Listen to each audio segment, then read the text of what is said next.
समझो अच्छी तरह इस ज्ञान को, पैरेलल देखो दोनों तरफ से।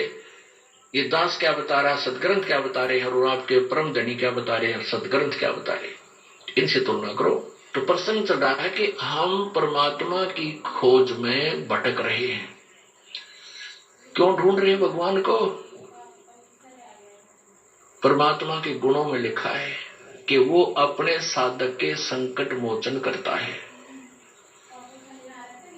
वो अंधे को आंख दे दे, निर्धन को धनवान बना देता है, और कर्म आने वाली प्रारब्ध की आपत्ति को, आपदाओं को, कर्म दंड को वो नाश कर सकता है।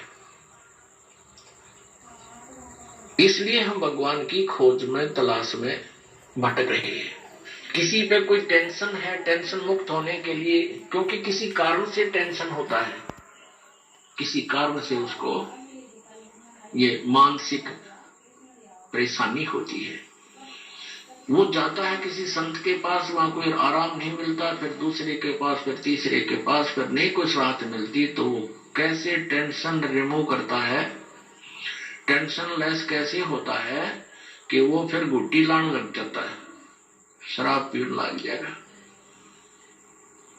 अब शराब पी के, दारू पीकर पड़ गया, उठते फिर टेंशन शुरू।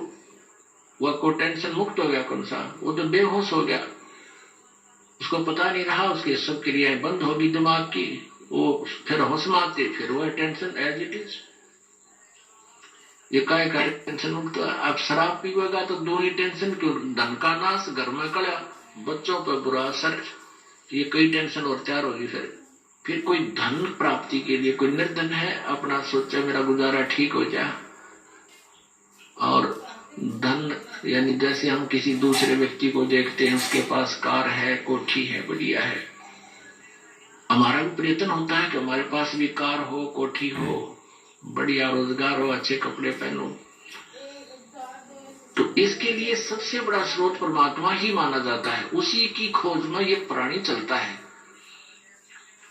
इसी प्रकार नकली गुरुओं के पास जो शास्त्र विदिता का मनमाना आचरण बताते हैं, मनमाना साधना बताते हैं, जैसे कोई 5 नाम देता है, ओंकार, रंकार, ज्योति, निरंजन, सोहम और सतनाम, ये 5 नाम काल के।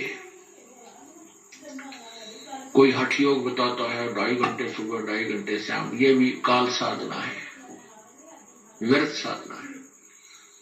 और कोई कुछ मंत्र देता है उनमें सिवाय, ये भी मंत्र ठीक नहीं, ओम भगवते वासुदेव, ये भी मंत्र उपासना का नहीं है, शास्त्र अनुकूल नहीं है। हरे राम हरे कृष्ण, राधे श्याम, राधे राधे श्याम राधे सीताराम, ये मंत्र भी शास्त्र विदिता के मनमाना आचरण है, क्योंकि ये पवित्र सदग्रंथों में प्रमाणित नहीं है, न श्री मद भगवद गीता में और न ही पवित्र चारों वेदों में।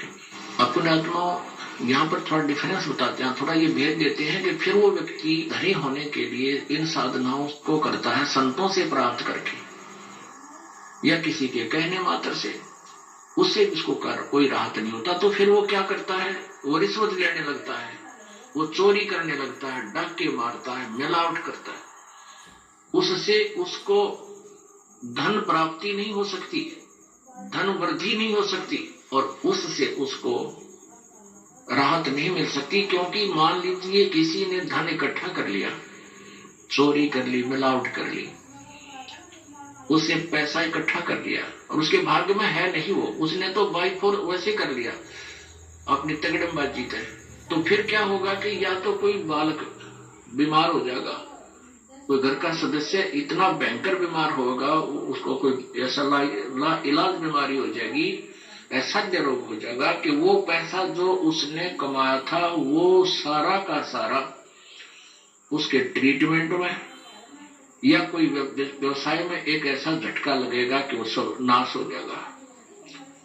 एक व्यक्ति बताता था कि मैं भैंस लेकर आया, कहीं मुश्किल से तो कुछ जुगाड़ हुआ था पैसे का, यानी कुछ 2-4 हजार घर पर जोड़े, 5-4 हजार किसी रिश्तेदार से लोन लिया, 8-9 हजार की भैंस लाया, वह भैंस दे दी डुप्लीकेट, यानी वह 8-9 महीने की ब्याई हो चुकी थी, उसके नीचे ताजी ब्याई भैंस का एक काटू ला दिया, काटड़ा कटिया बच्चा, तीसरे दिन नाइट की, दूध नहीं दिया, नहीं दूध हुआ ठीक हो ना, वह गर्भवती नहीं थी।